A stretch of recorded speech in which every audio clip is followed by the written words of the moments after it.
गोपीचंदची जिरत नाही रे. तुम्ही किती जरी वाईट केलं, मला काय मेंढर राखायला पाठवू शकता का? काय करू शकता तुम्ही माझं वाकडं? आणि आम्ही निवडणुकीची तयारी सुरू केली. आमच्याकडे तेव्हा काही नव्हतं, परंतु आटपाडी तालुक्यातल्या असंख्य गावामध्ये तेव्हाच्या विद्यमान आमदारांचं डिपॉझिट जप्त झालं होतं. डिपॉझिट. मी माझ्या आयुष्यामध्ये जत विधानसभा मतदारसंघातील जनतेचा उपकार फेडू शकत नाही. महाराष्ट्राच्या राजकारणातील किंग मेकर देवाभाऊचा हळवा काळीज आणि आटपाडी तालुक्याचा मानबिंदू जत मतदारसंघाचे दमदार कार्यसम्राट आमदार आदरणीय गोपीचंद मुलानी साहेब आपल्याशी बोलतात. जोरदार टाळ्या आणि हात वरती करून एकच शब्द, एकच शब्द.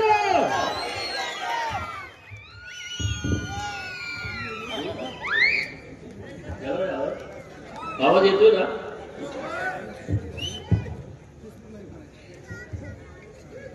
आज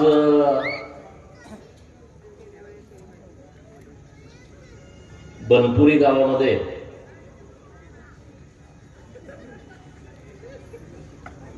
जत विधानसभा मतदारसंघातील जनतेने प्रचंड अशा बहुमताने मला निवडून दिलं.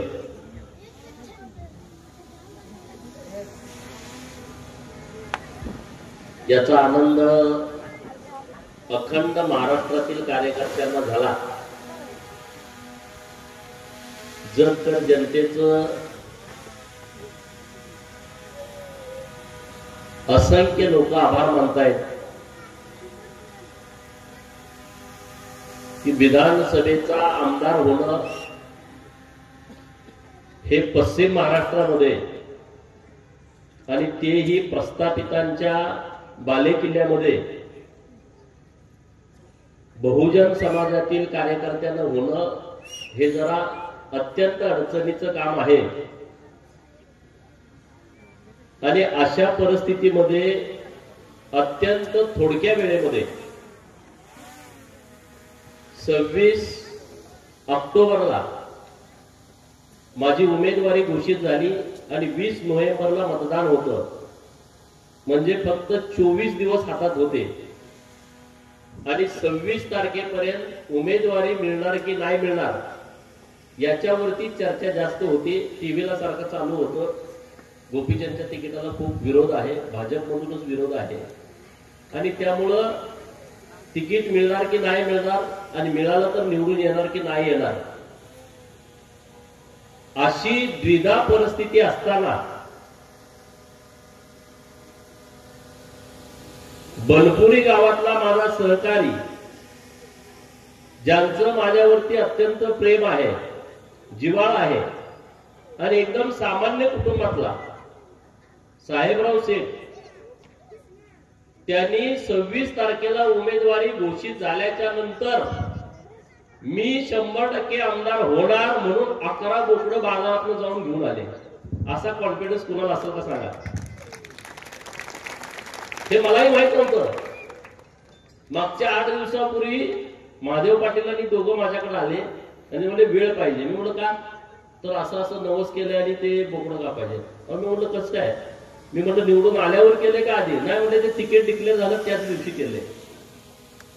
मी पडावा म्हणून काही माणसं इतकं सारखी फोन करत होती आटपाडी तालुक्यातनं, त्यांच्या जवळच्या पाहुण्यांना करत होती येतोय का नाही येतोय. ते सांगा नाही येत. म्हणजे एकदम खुश व्हायचे, येत नाही येत नाही येत नाही. मी राजकारणातून संपवावा म्हणून 10% लोक इतकं देव पाण्यात घालून आहेत, पण 90% साहेबराव शेठ सारखी अशी माणसं आहेत, त्यामुळे 10% वाल्याचं काही जुळत नाही, त्यांचा मेळ बसत नाही. मी मागच्या 8 दिवसापूर्वी आरेवाडीला गेलो होतो. आपल्या आरेवाडीचे पुजारी पण इथं आहेत, जगन्नाथ आबा. कार्यक्रमाच्या निमित्ताने गेलो होतो. मंदिर परिसरामध्ये रविवार असल्यामुळे गर्दी होती. मी तिथं जाऊन थांबलो होतो. आपली सगळी लोक, तुम्ही पण सगळे, तुम्हाला कुलदैवत आरेवाडीचा बिरोबा आहे बऱ्याच आपल्या बनपुरीकरांना. आणि मी तिथं येऊन थांबलो. तोपर्यंत एक ताई आल्या, त्यांच्या हातामध्ये 11 नारळाचं एक तोरण होतं. त्या देवाला आल्या होत्या. त्यांना कळालं की मी तिथं आलोय. मग त्या माझ्याकडे आल्या की म्हटलं तुम्ही आमच्या बरोबर मंदिरात चला. मी नुसतं दर्शन घेऊनच बाहेर आलो होतो, आबा पण होते. मी म्हटलं का होत आहे, नाही तुम्ही आमदार व्हावं म्हणून मी 11 नारळाचं तोरण बांधणार नवस केलं होतं आणि तुम्ही योगायोगाने इथं आलाय तर तुम्ही आमच्या बरोबर चला. म्हणजे त्यांना माहित नाही मी आरेवाडीला येणार आहे, परंतु त्या नवस फेडायला आल्या होत्या तिथं. म्हणजे अशी असंख्य लोक आहेत की जे माझ्यापर्यंत येत पण नाही, त्यांनी माझ्यासाठी नवस केलंय की नाही केलंय. मी जेव्हा लोकसभेला उभा राहिलो होतो तेव्हा आवळाई गावातील एक माझी मागासवर्गीय समाजाची बहीण, तिनं 21 दिवसाचा खासदारकीच्या वेळेस उपवास केला होता. एक माझी अजून त्याची भेट पण नाही, बोललं नाही, त्याचं माझ्याकडे काही काम पण नाही. सोन्या गावातली एक फॅमिली मी आमदार व्हावं म्हणून चालत फुलजंगेला गेले होते, तुम्ही ते युट्यूब वरती बघितलं असेल. नंतर संत मधल्या बोऱ्या वस्तूची पोरं चालत आरेवाडीला आले होते, एक ना असंख्य. म्हणून माझ्यासारखा कार्यकर्ता राज्यामध्ये टिकला, तो पण असा एकदम बिनधास्त, असं चाटुगिरी करून मी राजकारणात आलो नाही. नमस्कार नमस्कार तुमच्या पाया पडतो, मला काय तर द्या, असं नाही. स्पष्ट भूमिका मांडून जे समाजाच्या हिताचं आहे त्याच्यावरती उघड बोलून आणि कुणालाही अंगावरती घेऊन मी राजकारणामध्ये टिकलो. त्याचं कारण आहे की असंख्य तुम्ही अशी माझ्यावरती प्रेम करणारी मंडळी आहेत म्हणून माझं राजकारण टिकलं, नाहीतर ते टिकणं शक्य नव्हतं. आज साहेबराव शेठनी जो कार्यक्रम इथं घेतलेला आहे, बनपुरी गावात माझं नेहमी येणं जाणं होतंय. बनपुरी गावानं प्रचंड प्रेम माझ्यावरती केलंय. एक ना अनेक गाव आहेत. मी मागच्या सभेमध्ये सांगितलं होतं की आपल्या तालुक्यातल्या प्रत्येक गावानं माझ्यावरती प्रेम केलं. विधानसभेची निवडणूक ही मोठ्या लोकांनी लढायची असते, ज्यांच्याकडे प्रचंड पैसे आहेत, ज्यांचे पावणे राजकारणामध्ये आहेत, कुणीतरी पावणा मंत्रिमंडळामध्ये आहे, अशाच लोकांना तिकीट मिळतं आणि अशाच लोकांनी उमेदवारी करायची. अशी परंपरा असताना माझ्यासारखा पडळकरवाडी गावातला एक पोरगा मिटकी गावामध्ये विठोबा यमगर यांच्या घरी बसल्यानंतर, बोकडाचा कार्यक्रम होता त्यांचा युती सर, आणि तिथं आम्ही सगळे बसलो होतो 10-15 जण. जेवण केलं. 2009चं साल होतं. मग म्हटलं आता आपण विधानसभा लढायची. त्याच घरी आमचं ठरलं. ते म्हणजे विधानसभा असं कसं, मी म्हटलं आपण लढायची. तिथं आमचे आप्पा सेठ होते, पोपट माने सेठ होते आणि आमचं तिथं ठरलं. गोविंद पळकर होते तिथं. आम्ही बसून ठरवलं आणि आम्ही निवडणुकीची तयारी सुरू केली. आमच्याकडे तेव्हा काही नव्हतं, परंतु आटपाडी तालुक्यातल्या असंख्य गावामध्ये तेव्हाच्या विद्यमान आमदारांचं डिपॉझिट जप्त झालं होतं. डिपॉझिट त्यामध्ये शेंडगेवाडी नंबर 1ला होतं, त्यामध्ये घुलेवाडी 0 मतं, गुळेवाडी एकच मत पडलं होतं चुकून. यशवंत पडळकर म्हणून आमच्याच बाबतीचा माणूस होता, त्यांचं चुकून मत पडलं होतं. बाकी सगळी मतं माझ्याकडे पळाली. तेव्हा कोण राजकारणात एवढा विचार करत नव्हतो. ते म्हणायचे आज संपल, उद्या संपल. ते मला गाडीच्या तेलाला पैसे मिळायचे तेव्हा त्याची गाडी बंद पडल, मग ते संपल. असे असंख्य लोक टीकाटिप्पणी करायचे. मी एकदा कर्गणीत पण बोललो होतो की आपण घरातनं बाहेर पडल्यानंतर मांजर आडवा आलं, आपण माघारी जातोय, बरोबर ना? आहे ना, त्या मांजर आडवा तू जाऊ नको. पण मी घरातनं पडल्यानंतर 100-200 किलोमीटर फिरतोय, मांजर एकदा आडवं येत नाही. घरातनं बाहेर पडताना एकदा येते, गावातनं परत बाहेर पडताना एकदा येते, दुसऱ्या गावात गेलं का 4दा आडवं येतंय. म्हणून आपण घरी जायचं का? आता आपण मांजर आडवा आलं म्हणून घरी जायचं नाही. माझ्या वाटेतली मांजरं आरेवाडीचा बिरोबा आणि बाळूमामा कानाला पकडून फेकून देतोय. तुमच्या वाटेत जरी आले तर तुम्ही कानाला धरायचं, फेकून द्यायचं आणि पुढं काम करायला जायचं. आता अशी पद्धत आपल्याला ठेवावी लागणार आहे. मांजर आडवा आलं म्हणून माघारी जायचं नाही, आपण पुढं जायचं, काम करत राहायचं. आज महाराष्ट्रभर आपली एक टीम तयार झालेली आहे, काही चिंता करू नका. आज मी जत विधानसभा मतदारसंघातून निवडून आलो. खानापूर आटपाडी मतदारसंघामध्ये मी सातत्यानं काम केलं, तुम्ही सातत्यानं पाठबळ दिलं. इथून पुढे सुद्धा आपल्याला खानापूर आटपाडीच्या भूमीमध्ये विकासाच्या दृष्टिकोनातून प्रचंड आपल्याला काम उभा करायचं आहे. मी इथला जरी आमदार नसलो तर प्रत्येक काम तुम्ही सांगाल ते काम करण्यासाठी मी रात्रीचा दिवस करेन आणि तुमची सगळ्यांची कामं करेन. तुम्ही अजिबात चिंता करू नका, अजिबात काळजी करू नका. आजचा दिवस उद्या निश्चितपणे बदलेल खानापूर आटपाडीसाठी. काही चिंता करू नका. आपल्याला कामात राहायचं आहे. आपल्याला 19ला पण इथं लढायला मिळालं नाही, 24ला पण इथं लढायला मिळालं नाही. लढायला मिळालं असतं तर नक्की तुम्ही निवडून दिलं असतं. परिस्थिती पूर्णपणे बदलली होती. 14ची परिस्थिती 19ला नव्हती. 14ला आपण मला वाटतंय 27-28 हजार मतांनी पडलो होतो. तेव्हा तर मी जेलमधून नुकताच बाहेर आलो होतो. जेलमध्ये 2 महिने सांगलीच्या राहिल्यानंतर आम्ही आलो आणि निवडणूक लागली. तेव्हा पण मला देवाभाऊनी तिकीट दिलं.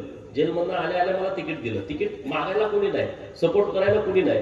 अशा काळामध्ये त्यांनी पाठबळ दिलेला आहे. देवेंद्र फडणवीस नावाचा माणूस जर आपल्या पाठीमागे ठामपणे उभा राहिला नसता तर हा गोपीचंद पडळकर राजकारणामध्ये टिकू शकला नसता. ही गोष्ट तुम्ही कायम ध्यानामध्ये ठेवा. ते आपल्या पाठीमागे ठामपणे उभा राहिले, नाहीतर आपली शिफारस करायला कोणी माणूस नाही. तुम्हाला माहित आहे राजकारण कसं आहे. सदाभाऊ खोत आणि मी आम्ही ताकदीनं राज्यभर जे काम उभा केलं, गोरगरिबांची भूमिका मांडली, शेतकऱ्यांची कष्टकऱ्यांची भूमिका मांडली, त्या भूमिकेसोबत आज वरिष्ठ नेते आमच्या सोबत राहिले म्हणून आज आपल्याला हा दिवस बघायला मिळतोय.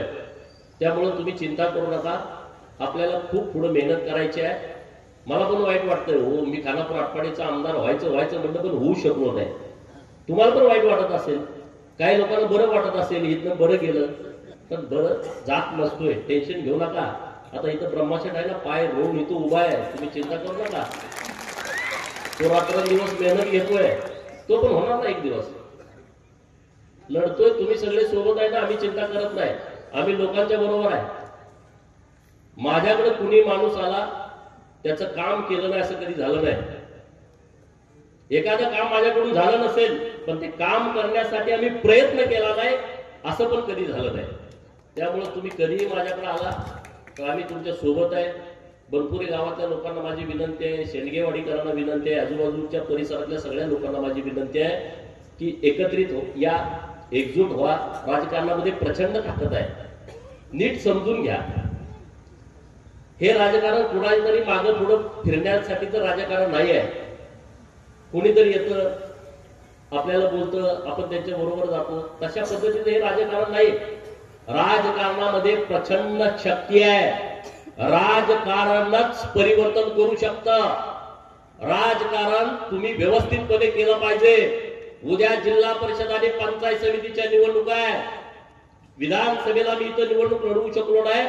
माझी आटपाडी तालुक्यातल्या सर्व मायबाप जनतेला विनंती आहे की येणाऱ्या जिल्हा परिषद आणि पंचायत समितीमध्ये तुम्ही सर्व शक्तीनिशी आमचे सगळे उमेदवार निवडून दिले पाहिजेत. ही माझी तुम्हाला कळकळीची विनंती आहे. मग हे हेवे दावे सोडून द्या बाजूला. आपल्याला जर जिल्ह्यामध्ये ताकदीनं राजकारण करायचं असेल ना तर आटपाडी तालुक्यामध्ये तुम्ही सगळ्यांनी एकजूट होणं गरजेचं आहे. मग तुम्हाला गोपीचंद पडळकर इथं कुठं आहेत, तुम्ही म्हणता जाऊ दे बाबा साहेब, नाही म्हणतात जाऊ इकडं तिकडं. नका करू असं, हे करू नका. उद्या जिल्हा परिषदच्या निवडणुकीच्या नंतर सुद्धा लेखाजोखा होणार आहे. जतमध्ये फुल्ल ताकदीनं लोक आमच्या सोबत आहेत. आणि मी काय केलंय जत तालुक्यासाठी, मी आता 5-6 महिने तिथं निधी दिला. आज त्या लोकांचं माझ्यावरती इतकं उपकार आहेत ना, मी माझ्या आयुष्यामध्ये जत विधानसभा मतदारसंघातील जनतेचा उपकार फेडू शकत नाही. कारण माझ्या राजकारणातली आयुष्यातली ही तशी शेवटची निवडणूक होती. अशा निवडणुकीमध्ये प्रचंड वातावरण दूषित केलेलं असताना सगळ्या नेत्यांचं लक्ष जतलाच, वरच्या नेत्यांचं, त्यांना पडला पाहिजे. गोपीचंद पडळकर सभागृहात आला नाही पाहिजे. अरे तुम्हाला वाटतंय मी पडलो पाहिजे, पण जतच्या लोकांना वाटत नव्हतं ना. त्याने मला हाताच्या फोडासारखं जपलं आणि विधानसभेमध्ये पाठवलं. आज माझा सन्मान जत विधानसभा मतदारसंघातील मायबाप जनतेने केलाय. आणि म्हणून मी सुद्धा ठरवलंय की जत विधानसभा मतदारसंघातील प्रश्न सोडवण्यासाठी मी रात्रंदिवस मेहनत घेणार आहे आणि घेतोय. तिथल्या लोकांना माहित आहे. मी आता कालच 7 बैठका घेतल्या, सगळे अधिकारी घेऊन सगळ्या गावामध्ये गेलो. सांगा तुमचा काय विषय, सांगा तुमची काय अडचण आहे. अरे आमदारकीमध्ये ताकद आहे, ती वापरायला आली पाहिजे. आणि आज त्या पद्धतीनं मी काम करतोय. लोकांचे मला फोन आले आज, तुम्ही जे विधानसभेच्या प्रचाराच्या निमित्तानं बोलणार ते तुम्ही करताय, आम्ही अनुभवतोय. गावोच्या गाव सगळी काल बैठकाला होती. आटपाडीमध्ये पण आपल्याला तसंच काम करायचं आहे. आज मी मुंबईला गेलो, जेव्हा आमदार म्हणून निवडून आल्यानंतर मला अनेक वरिष्ठ नेते भेटले.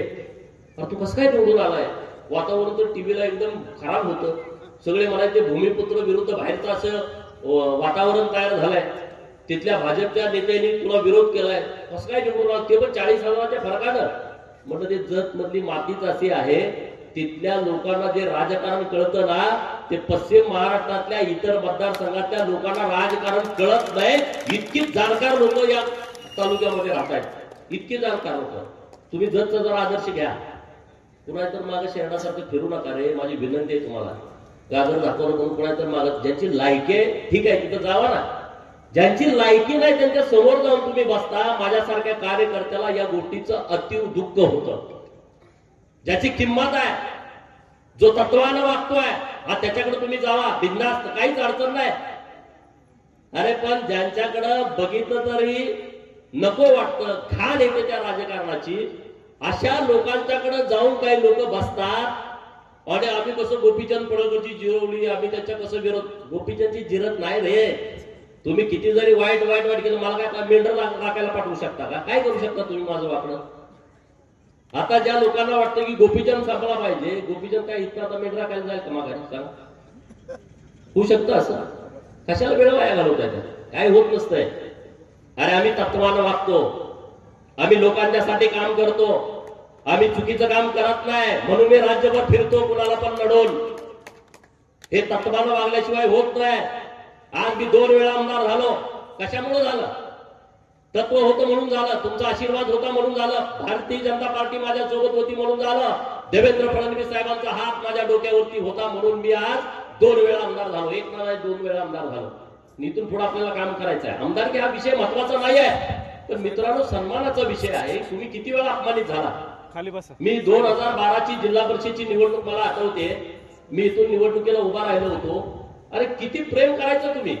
माझ्याकडे पैसेच नव्हते, तुम्हाला सगळ्यांना माहित आहे. वर्गणीवरती आपली निवडणूक झाली आणि समोर सगळे मातबर सगळे उभे होते. तुम्हाला सगळी ती परिस्थिती माहित आहे. परंतु बनपुरीकर अशी माणसं होती, तिकडे जायची, तेल टाकायला, त्यांचा झेंडा लावायची, तेल टाकलं का झेंडा काढायची, माझा झेंडा लावायची. वस्तुस्थिती आहे. आपण काय तेल टाकू शकत नव्हतो ना. त्यांचं कुठलं असलं का 2 टोप्या असायच्या त्यांच्या खिशात. एक आमची टोपी, एक त्यांची. त्यांचा माणूस दिसला का टोपी त्यांची घालायची. माझ्या वडिलांना माहित आहे त्या प्रक्रियेत ते होते. वर्ण विचारावं असं काय करताय, ऐकत नव्हतं कोण. जिजाला नाही कोण दिसत नाही तेव्हा पण ते एकदम टाईट सगळं गाड्या अशा भार भार भार. मला पण कळायला दुष्ट माणसं येते. हे प्रेम केलं होतं. महाराष्ट्रातल्या लोकांना काय वाटतंय, गोपीचंद असाच पुढारी झालाय. त्यांना माहित नाही, अरे गोपीचंद साठी उमेदवारी डिक्लेअर झाल्याच्या दिवशी 11 बोकडं घेऊन कापणारे माझे माणसं आहेत. असा गोपीचंद काय उगाच तयार झालेला नाही. प्रेम करणारी लोक माझ्या सोबत आहेत, संघर्ष करणारी लोक माझ्या सोबत आहेत. अनेक वेळा त्यांनी अपमान सहन केलाय. निवडणुकामध्ये पडलो, आमच्या पोरांच्या दारात फटाकड्या. निवडणुकामध्ये पडलो, आमच्या पोरांच्या दारात गुलाल, पोरांच्या अंगावरती गुलाल. पोलीस प्रशासन जवळ असलं का मस्ती. अनेक विषय आहेत. हे काय 1-2दा घडलंय अशातला भाग नाही. 2006 आता 2025 आहे. 1 वर्षानंतर 20 वर्ष होते आमच्या संघर्षाला. त्या लोकांना माहित नाही ना. त्यांना वाटते गोपीचंद पडळकरवरती ज्या केसेस आहेत ते सगळं वातावरण दूषित केलेलं. मी जेव्हा विधान परिषदेचा आमदार झालो तेव्हा एका पेपर लिहिलं, गोपीचंद पडळकरला लॉटरी लागली. अरे ही लॉटरी आहे तुम्हाला वाटतंय का? अरे कुणी पण आमदार होतोय, मी तर काम करतोय, संघर्ष करतोय, माझ्याबरोबर लोक आहेत.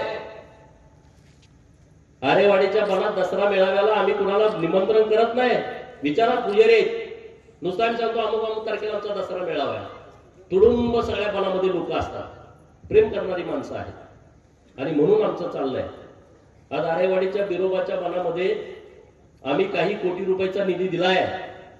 मागं 5 कोटी रुपये दिले होते, परत 1.5 कोटी दिले, परत 2.5 कोटी रुपये दिले. आणि आता मी तुम्हाला सांगतो बिरोबाचे सगळ्या भक्तांना की आता किमान 25 कोटी रुपयाचा आराखडा तयार करून आम्ही तिथं आता पैसे आणतोय.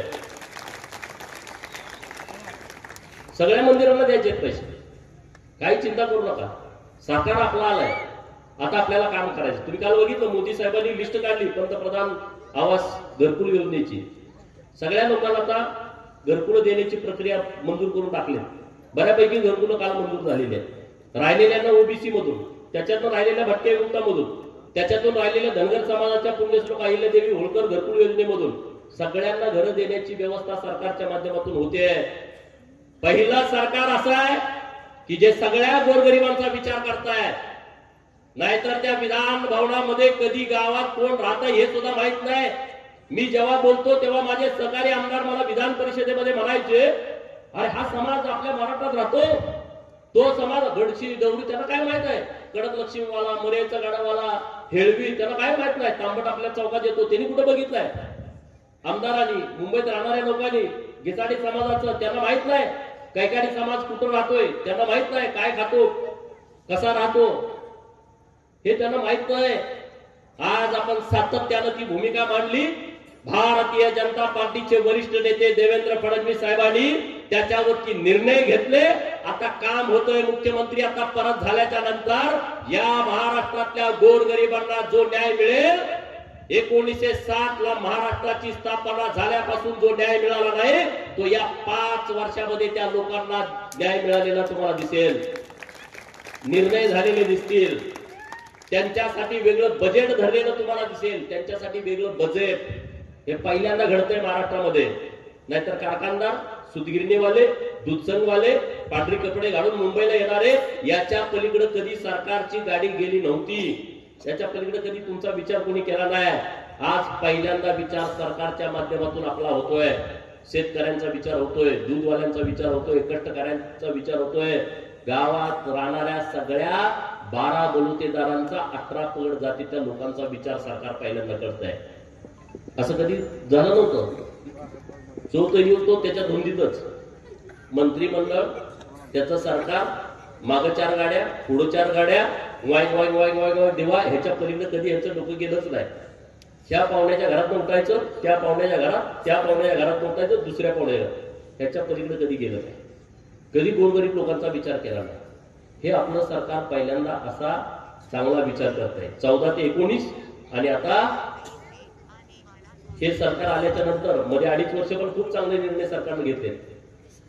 आणि त्यामुळं बनपुरी गावामध्ये इतका मोठा भव्य दिव्य कार्यक्रम होतोय. सांगायला कोण प्रेम करत आहे. सामान्य कार्यकर्त्यावरती, आमदार खासदारांच्या वरती मी बघतोय. मुंबईमध्ये आमदार त्या फुटपाथवरती फिरायला लागले ना, त्यांना कोणी ओळखत पण नाही. त्यांना एक बिल्ला असतो खिशाला. ते खिशाला असलं तरच पोलिसात सोडते, नाही तर त्याला पण थांबवू देतो. अहो मी आमदार आहे, मला सोडा. नाही नाही तुम्ही थांबा बाजूला. अहो ती बिल्ला आहे माझ्या खिशाला, मग त्याला आत सोडते. गोपीचंद पडळकरच्या खिशावरचा बिल्ला म्हणजे तुम्ही समोर बसलेली माझी मायबाप जनता आहे. तुम्हाला एक पण फोटो दिसणार नाही मी माझ्या खिशाला बिल्ला लावलेला आमदारकीचा. कधी मला कुणी अडवलं पण नाही. आमदार नसतानाच मला कुणी अडवत नव्हतं. कारण तुमचं प्रेम, देवाचा आशीर्वाद आणि आम्ही केलेलं काम. कधी कुणी अडवलं नाही. मंत्रालयामध्ये जाताना एक आमदार मी बघितला, आता नाव सांगत नाही त्यांचं, 3 वेळचा आमदार आमच्या समोर. मी सिग्नलला होतो, आमचा योगेश होता. आणि मी म्हणलं याचा व्हिडिओ काढ, एवढ्या व्हिडिओवरती ती पडत परत कधीच निवडून येणार नाही. पोलीस त्याला आता सोडत नव्हतं. तो म्हणा मी आमदार आहे, ते म्हणा तू आमदार नाही, तुला मी सोडत नाही. आमच्या समोर बघितलेला प्रसंग. त्यामुळे मंत्रीपद हे तुम्ही लई टेन्शन घेऊ नका. मी जरी मंत्री नसलो, मंत्र्यापेक्षा रुबाब कधीच कमी तुम्ही माझा होऊ दिला नाही, कधीच कमी नाही. कुठं पण जाऊ द्या महाराष्ट्रामध्ये. गडचिरोलीला उद्या गेलो ना, तिथं 100-500 कार्यकर्ते भेटतात. हीच आपली संपत्ती आहे ना, हीच आपली प्रॉपर्टी आहे. आणि देवाभाऊ मुख्यमंत्री आहेत ना, काही चिंता करू नका, काही काळजी करू नका. सगळी कामं आपली होतील. तुम्ही काळजीत होता मला माहित आहे, तुम्ही टेन्शन मध्ये होता मला माहित आहे, पण तुम्ही चिंता करू नका. नक्की चांगलं होईल. भविष्य आपल्या हातात आहे. आपण काम करत राहू. भारतीय जनता पार्टीचं काम करायचं प्रामाणिकपणे, लोकांच्या मध्ये जायचं, नरेंद्र मोदी साहेब केंद्रामध्ये आणि देवेंद्र फडणवीस साहेब इथं आहेत, चिंता करण्याचं अजिबात कारण नाही. आपल्याला आपल्या संपूर्ण भागाचा विकास करून घ्यायचा आहे. आटपाडी तालुक्यातली राहिलेली सगळी कामं करायची आहेत. आज तुम्ही बघा ना भरपूर ही शाळा, आज ही मॉडेल स्कूल जितेंद्र डुडी साहेबांनी जी संकल्पना आणली आपल्या गावातून, जेव्हा जेव्हा मला वाटतं सरपंच तेव्हा महादेव पाटलांच्या सौभाग्य होत्या, हे सगळे सहकारी होते. जेव्हा जेव्हा मी फोन केला डुडी साहेबांना तेव्हा तेव्हा त्यांनी आम्हाला नाकारलं नाही. लागेल तो निधी त्यांनी आपल्या शाळेसाठी दिला. आणि म्हणून काल परवा विज्ञान प्रदर्शनाचा तालुकास्तरीय कार्यक्रम आता विस्ताराधिकारी इथं कोळपे गुरुजी आहेत, इथं आपल्या प्रांगणामध्ये झाला. हे विकासाचं धोरण आहे. गावगाड्यामध्ये असा विकास झाला नव्हता.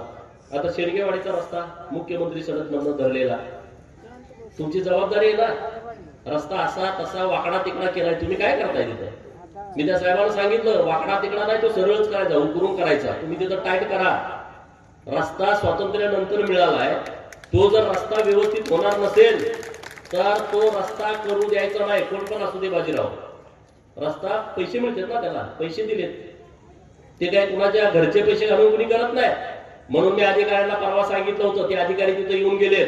ठाकूर मातूर जर काय सांगितलं, शेंगेवाडीकरांना माझं सांगणं आहे, आता जर रस्ता चुकला परत 20 वर्ष त्या रस्त्यावरती फंड सरकार टाकणार नाही.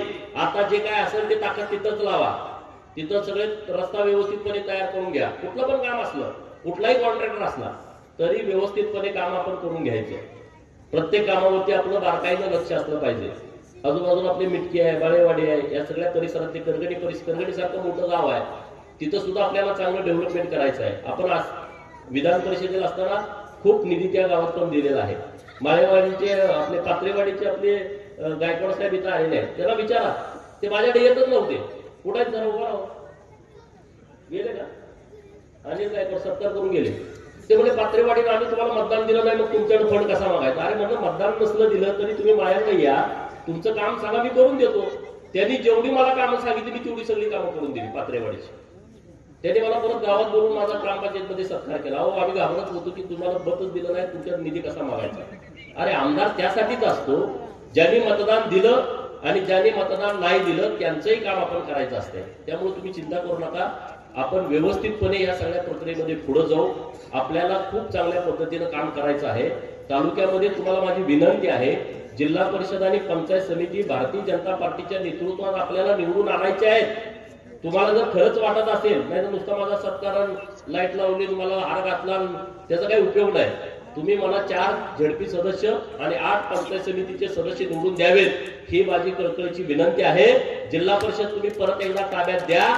तुम्ही बघा त्या जिल्हा परिषदचं आम्ही सोनं केल्याशिवाय राहणार नाही, पंचायत समितीच्या माध्यमातून तुमचं काम केल्याशिवाय आम्ही राहणार नाही. तुम्ही आमच्या पाठीमागे ताकद उभी करा, नाहीतर परत म्हणू नका ह्यो आला त्यो आला अमुक आला तमुक आला, आम्ही असंच बोललो नाही मग ह्यो रुसला, असलं काही काढत बसू नका. किरकोळ गोष्टी तुमचा आमच्यावर राग असताना ना आम्हाला डायरेक्ट बोला, पण राजकारणामध्ये तो राग काढू नका.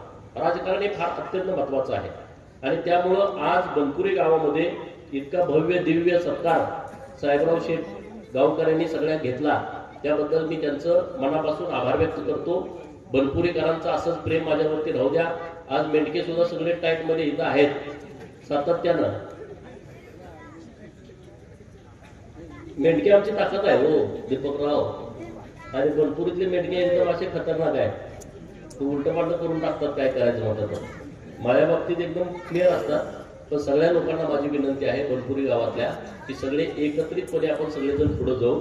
आज भारतीय जनता पार्टीचा सदस्य नोंदणीचा कार्यक्रम राज्यभर सुरू आहे.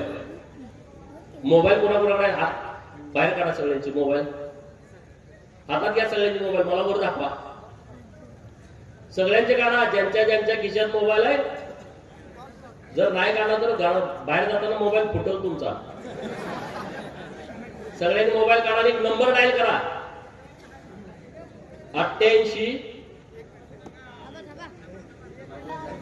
थांबा नंबर डायल करा, काढला का मोबाईल सगळ्यांनी? 88-00-00-20-24 तेव्हा तिथं नंबर लिहिलाय बघा. 88 4 वेळा 0-20-24 डायल केला का? आता तुम्ही भारतीय जनता पार्टीचं सदस्य झालेला आहात. मी भारतीय जनता पार्टीच्या वतीनं तुमचं सगळ्यांचं अभिनंदन करतो. आणि घरी गेल्यानंतर सगळी माहिती त्यामध्ये भरा का. आता 1 तारखेपासून 15 तारीख आपल्याला पूर्ण तालुक्यामध्ये सभासद नोंदणी करायची आहे भाजपाची. आणि प्रक्रिया एकदम सोपी आहे. मोबाईल वरती घरी जाऊन सगळ्यांना जे सदस्य झालेले आहेत त्या सगळ्यांना सदस्य करायचं आहे. जिल्हा परिषद आणि पंचायत समितीची ही तयारी आहे. सगळेजण घरी जाऊन ना सगळ्यांना प्रत्येक जण 10 जण करा. फक्त 10 जणांना तुम्ही जर सभासद केलं ना तर आपले भरपूर सभासद होत आहेत. कराल का सगळे? हा, एवढंच या निमित्तानं बोलतो. तुम्ही इतक्या मोठ्या संख्येनं या कार्यक्रमाला उपस्थित राहिला त्याबद्दल तुमचं सगळ्यांचा आभार व्यक्त करतो. धन्यवाद साहेब. आवाज माणदेशाचा, माणदेशातील प्रत्येकाचा. माणदेश प्राईम सबस्क्राईब करा आणि अपडेट रहा. नवीन व्हिडिओच्या नोटिफिकेशनसाठी बेल आयकॉनचं बटन दाबा. धन्यवाद.